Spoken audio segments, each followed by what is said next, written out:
कहवा में जीरवा जनम लेले रे जीरवा। कहवा के चोरवा चोराइयो लेले रे जीरवा। कहवा के चोरवा चोराइयो लेले रे जीरवा।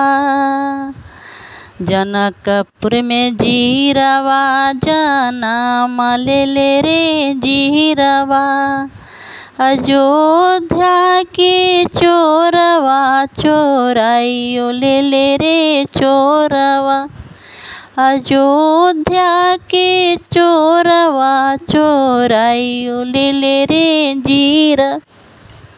दीप बारू जनैया रिखी के बहुआ।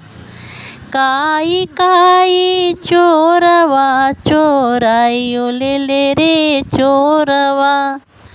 धन संपत्ति सब छोड़ी देले रे चोरवा। जनैया रिखी के दुलारी धिया चोराइयो लेले रे चोरवा। जनक राजा के दुलारी धिया चोराइयो लेले रे चोरवा।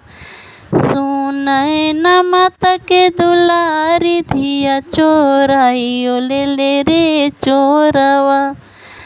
भैया के दुलारी बहिनी चोराइयो लेले रे चोरवा।